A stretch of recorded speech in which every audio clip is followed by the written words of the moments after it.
All right. You are looking live at the Dow Jones Industrial Average, which hit 38,000 on Monday for the first time, and now it's doing a little backing and filling, just allowing the moving averages to catch up. It did hit above 38 again today and then kind of repelled a little bit from there. You can see the inverted hammer candle close near the lows of the session, but not a big deal. 38,000, we will take it. I just want to show the 5-minute chart here. You see the gap up at the open in the first 15 minutes. Everybody's excited. It's at 38,064, and that was its high for the day. It sold off, made a little bit of a charge, and then the bulls got run over, stampeded by the bears. But the Dow Jones looks fine to me. There's a lot of really important earnings coming up. We even got some after the bell today. But and next week there's going to be more earnings. So you just got to be a little cautious here and just see what these companies have to say. But the trend is definitely higher. We're in a power trend. The moving averages are trending higher. So that looks pretty good on the Dow Jones Industrial Average. The S&P now traded at a new high today, and then it repelled as well. And you can see that inverted hammer candle close near the end of the day. And that's just, caution, it's nothing wrong. We don't have to have an emergency rate cut to get the market stimulated. It went up to 4,903 and then pulled back. You can see it close, near the low of the session there, which was the last was it's $3 3 points off the lows. The low was 48.65 and it closed at 48.68. So just, people get a little excited and then it pulls back. There's got to be a little bit of caution ahead of these earnings. Kind of the same thing on the 5-minute chart. Nice run up and then pull back. This one actually ran up to 49.01, then made it to 49.03 and then pulled back. So it's okay. It's okay. We're gonna survive here. S&P looks fine to me. The Nasdaq, same thing, gapped up at the open. It did the same thing on Monday and then closed near the lows of the session. You can see this chart's very gappy here, but it's starting to separate a little too much from its moving averages. It's 5.9% above this 50 here. So, a little pullback or sideways action wouldn't be the end of the world for the Nasdaq. Take a look at the 5-minute chart again, charging hard in the morning, little pullback, then made that high there and just nothing but selling into the close. So, these indexes look fine. They just, a little sideways action wouldn't hurt them. And I guess I've got to show the Russell. This thing has a correlation with the 10-year, and the 10 years up and this thing was down. So, it's not a direct correlation, but there's a trend here. And you can see it pull back to its 10 today. The Russell has been doing well. Just pulled back to its 10 EMA today. And here's the 10-year, and you can see the trend is lower, but it's got this it's been bumping up recently. So it needs to calm down here and get back near the 4s for the Russell to start rallying once again. I believe there's a direct correlation there. Anyway, I trade stocks, not indexes or 10-year yields. And this is Apple. They're going to report February 1. What is that? Next Thursday. There's a report of an Apple car. Their Vision Pro, I guess, is selling well. It's just flat on this session. I doubt you're going to get much more movement into the print here. We only have 4 or 5 sessions before they report, so we're just going to have to wait to hear from Apple. That definitely has a 199.62 standard buy point there, which is like, I don't know, the flat base, or here's the high and the handle of 192. So it's got a couple different buy points there. Apple certainly looks better than it did when it was down here last week. Yeah, it's just been a week since it was traded down to its 200. So Apple's improving. The stock looks better. And that's why we look at these charts day by day, because they change. Microsoft, strong day today. Cleared 400, which I thought would have problems with and still probably will. Got up to 405, pulled back, closed at 402 and a half. It looks fine. I still think it's going to trade sideways along this 400. They have earnings on the 30th, which is next Tuesday. So it won't be long now. We're going to hear from Microsoft, and they're one of the kings of AI. I expect good things from that company. Meta Platforms, another one, made a new high, then pulled back near the close. The closing range was 35% of that daily bar. So, it ran up 396 and just pulled back. They're not going to get too far ahead of these moving averages. You can see right here, it's already 12.7% above this red 50. So, yeah, it's not going to go crazy. It's not going to go parabolic. I don't think it will. But it's definitely a strong stock and one of the stronger Magnificent Seven stocks. And this is Google. We had this on our ready list this week. It's kind of pushing away from its base. I wouldn't be buying it here. It's getting a little extended as well, 8.1% above its 50. But definitely looking strong. These stocks look great. I mentioned that I had anticipated a rally due to the chart setups of these mega cap tech stocks, and that's what we're getting here. Amazon just pushing away from its base. You can see this double bottom, setup here, and it traded sideways for a long way, pulled back to the 50, and now is really ramped, from 144 to 156. That's a nice move for Amazon. They report on the 1st, same day as Apple. So we're going to get some fireworks next week, folks. Let me see. Amazon, Google, Meta, blah, blah, blah. Okay, I'm going to get to this semiconductor names. They ruled today. If you trade the SMH or the SOX long, yeah, NVDA was up to like 626 or something, 628. Yeah, okay. It closed at the, right in the middle of its daily range, 49%. So it cleared the 600. I thought I would have trouble with it. Well, it did for a day or two, but now it seems to be pushing away. It's up after hours. I'll get to that in a minute.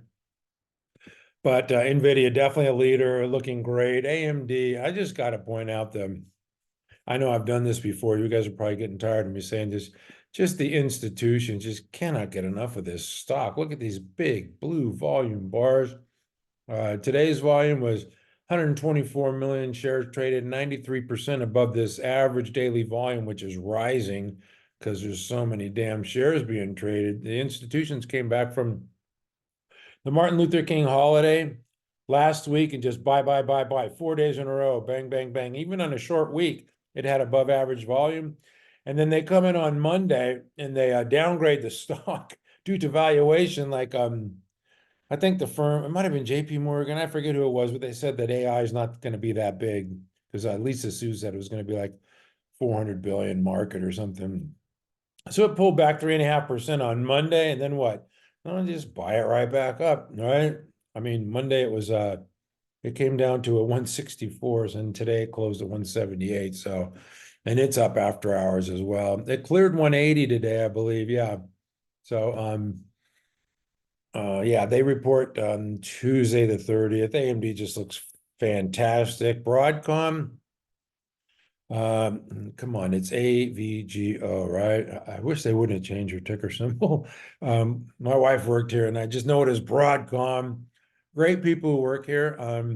But the stock itself, ascending base, very rare pattern. I know some people at NC Stock Charts got into this one, and it's paying off for them, up $27 today, or 2.25%. It closed near the middle of its daily range, where the index closed at the lows of the daily range. You got to pay attention to that stuff. Yeah, it's not a hammer candle. It didn't close at the high, but it's doing much better than the index with that 2.25% gain today, up after hours, like a lot of semiconductor stocks. That one looks fantastic as well. This is a rare ascending base pattern. I expect, a 20% move maybe from 1,000. I don't do predictions or price target, but just, as a standard move from that type of pattern, I would expect at least 20%, a couple $100 anyway. Maybe we'll go up to 1,500 area before reporting on February 29th. It's a leap year. All right, some other ones I got to look at. RMBS. I'm drinking my Celsius here. Went down the wrong pipe. As RMBS, yeah, closed flat on the day. Still looks pretty good. I should be referring to these weekly charts. You can see this consolidation here, flat base since June. So it's been like a half a year, pulled back to its moving average here. And the last couple of weeks has ramped and just, yeah, it was flat today or whatever, but it's making higher lows. You can see week after week, the low is 62, 63.79, 65.42 is the low. And this week its low is $72. So as long as that low keeps rising and your money's in this stock, guess what? You're making money. Just keep those moving averages rising, and we're all going to be fine and have a heck of a party at the end of the year. All right, MRVL. This one was up today. I was tracking this one up 2.38%. Still like this one. I took it off our ready list because it was, had exploded the last couple of weeks. But once again, this is making a new high. It's pushing away from its base. I'd rather buy it, around that 68 area, but it's 72. I mean, if you want to take a swing at this thing, I have no problems with that. You can see within the base, it had this 3 weeks tight area, then pulled back. That's shaking out weak hands just to a moving average in the last 3 weeks. Bam, bam, bam. This one is just cranking. And you can see those higher lows of 68, 86 last week, 63.28 the week before, 59.95. Like I said, those moving averages are rising. You own the stocks, not going to go up every day, but as long as they're rising, you're making money. So that's what we want. As a trend trader, there's trending stocks that are trending higher. ACLS is one that I might take a swing at here. This is a curveball, but I like this stock because, like the index when it bottomed, it hit a bottom of 120, then it retested the bottom, then it undercut the bottom, and that's what the Nasdaq did back in October of 2022. Made a low, and then ripped higher, and that's what this is doing. That's pretty common. As stocks, when they bottom, they'll undercut. They make a low, they test, and they undercut the retest. On the retest, they undercut the test. So this one, though, I'd like to see it, easy for me to say, right? I'd like to see this one get through the 200, but that's not a, I don't like buying them under 200, but that's not going to be an obstacle for me. If I want to buy this, I'm going to buy it. They have earnings on February 7th. I kind of like that stock. Some people, got into it and was very happy that they did when I mentioned it back when it was bottoming down there. Of course, I didn't buy it. On semi, this is not doing well. Why? Because it's part of the automotive group, which Texas Instruments reported last night and said the automotive is weak. So you can expect this to be weak. They're heavily levered to the automotive industry. Same with AEHR, which oh boy, look at that one's really taking a dive.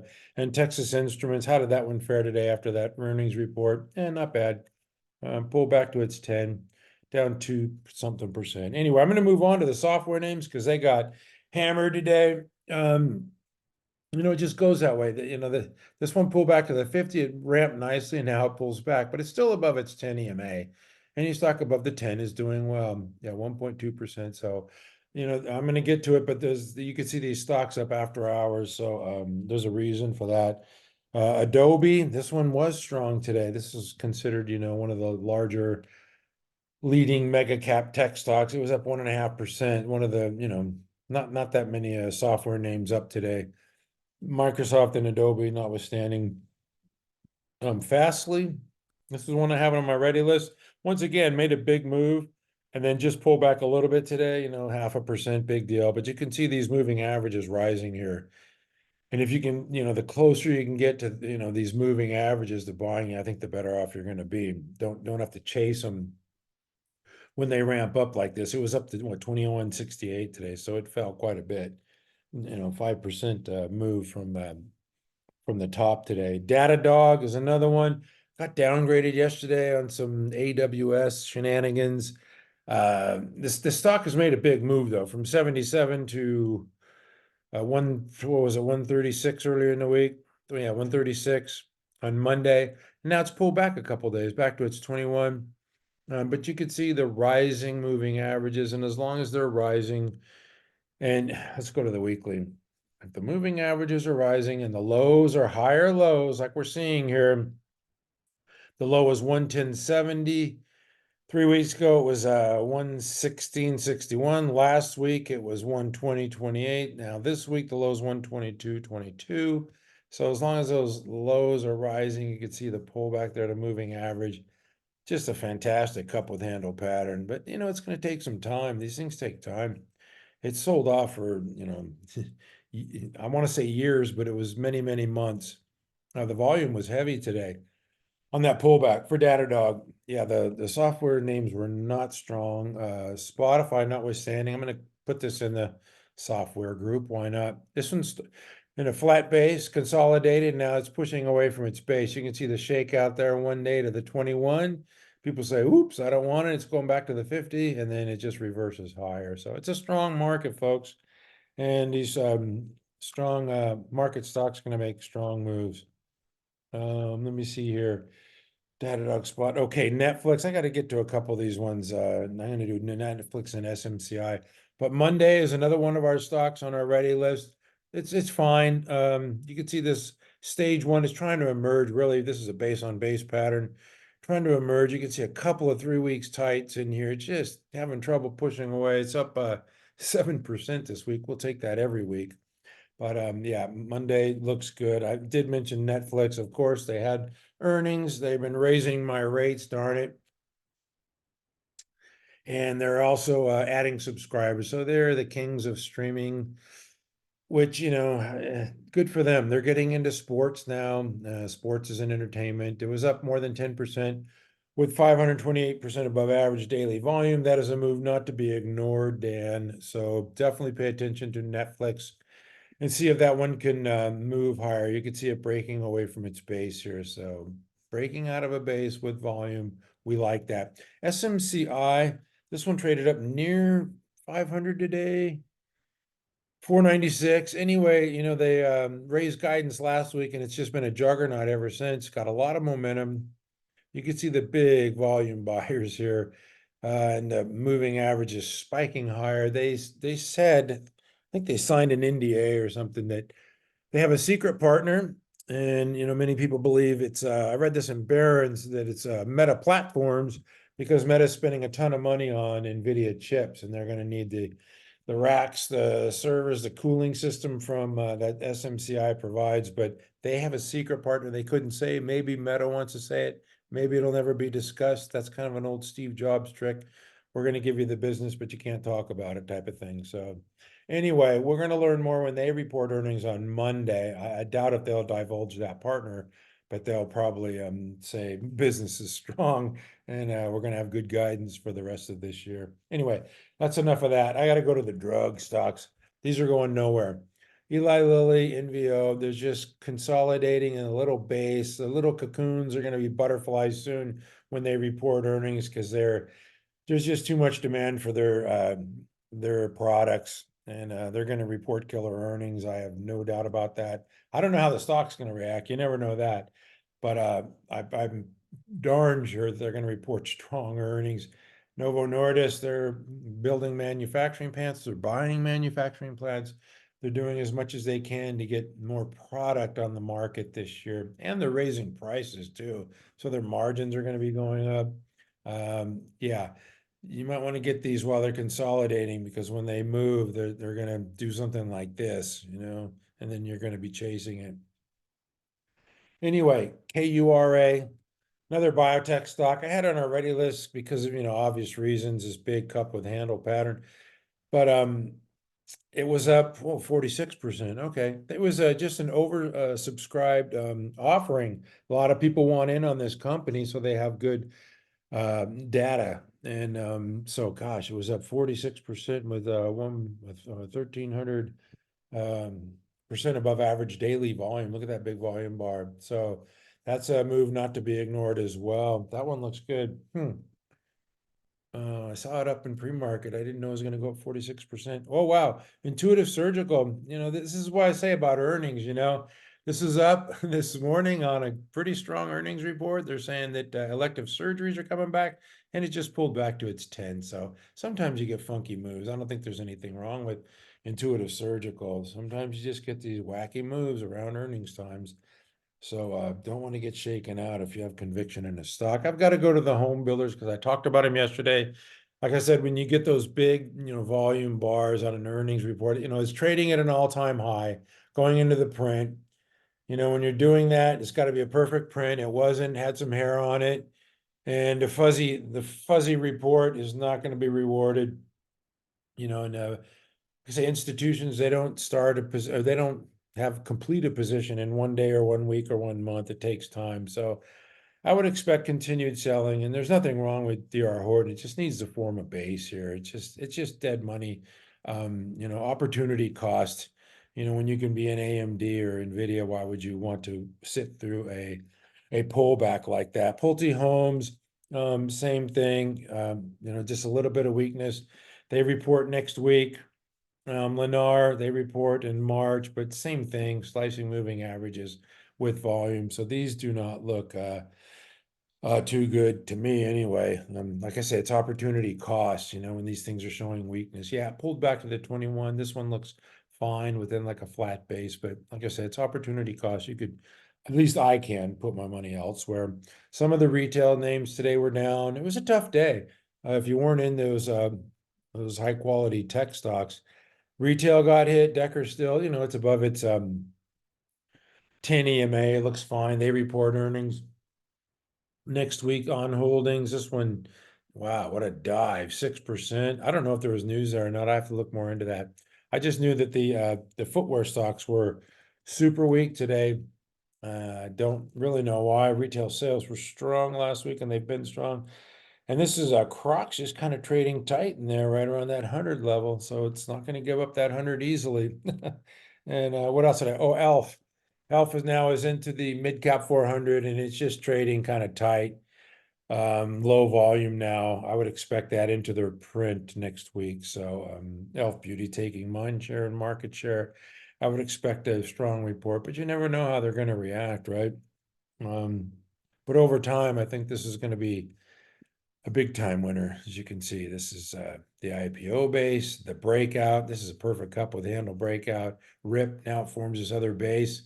Kind of doubt if it's done. New products, new markets, new demographics, expanding into Europe. They have a long runway. Anyway, that's it for me. No, that's right. I got to do some of these industrials. They showed weakness today too. Power pulled back to its 200 yesterday, just an inside day today. It doesn't look good. And this is Sterling Infrastructure, sliced its 50 today, just had an inside weak day. Those things actually look like they might be short potentials. Some of the air conditioning stocks, Carrier pulled back to the 50, Modine, which has been really strong, pulled back to the 10, Fix. Yeah, just weakness back to the 50. So just a lot of weakness today. And if you weren't in the right stocks, you had a pretty rough day. And if you were in, AMD and SMCI and NVIDIA and Microsoft and CrowdStrike, you had a great day. But anyway, that's it for me today, except for I lied. One more thing. After the hours, this is why I say the indexes are cautious because of all these earnings reports that are coming up from these big companies. And Tesla reported today after the bell, they missed on top and bottom line. Their margins were a little better than expected. You can see a lot of this is already priced in, and it traded below 200 for a nanosecond, up above it there, but it's probably going to, flounder below that 200 now for a little bit. And that's what a base looks like, and that's opportunity cost. It's just, it's a tough trade. I know it's a cold stock. A lot of people like it. That's fine. But yeah, to me, that is a clear avoid. A couple other ones that I want to talk about. ServiceNow is a software name. They reported strong earnings, upbeat guidance. The guy was talking, I shouldn't say the guy, Bill McDermott, the CEO, was talking about, 10 billion in revenue. But, like I say, the stock, you don't know which way it's going to go. Up $10 during the session, down $7 afterwards. I mean, it's had a big run. Maybe a lot's priced in. I don't know, but they did all they could. That was a really good report this afternoon. It'll probably resume higher if the market continues to behave properly. So ServiceNow looks good. IBM is another one. This is when I was a kid growing up, this IBM was it, man. Big Blue, whatever Big Blue did, and General Motors, that's pretty much what the market did. And Big Blue had a nice report today after the bell, and it's up nearly 5%. So, this should buoy this software and hardware names tomorrow. We'll see. Back in the day it would, but and then in the 90s it was Cisco. And nowadays it's obviously Apple, Microsoft, and NVIDIA and the Magnificent Seven. Anyway, one more. LRCX. This is a semiconductor equipment stock, and it's up nicely after hours. They had a strong report. a really strong report on top and bottom line, good things to say going forward. I would expect this thing to continue higher. I mean, you can see it's obviously quite extended from its 13.9%. So, you know, a little sideways action wouldn't kill this thing either. But all in all, very good reports from the software and hardware names. Just Tesla kind of spit the bit out of these big stocks today. And we have a lot of reports coming, like I mentioned during the session, not only, you know, next week, but, you know, Intel reports tomorrow. That's going to impact the semiconductors. You've got American Express and Visa, which will impact the retailers. And anyway, we're just going to stay positive. You know, the market's not going to go up every day. A little sideways action or backing and filling is healthy. And that's kind of what I'm looking forward to. Just because your stock pulls back to a moving average isn't the end of the world. But anyway, at mcstockcharts.com, we stay positive and we never give up. Thank you for watching.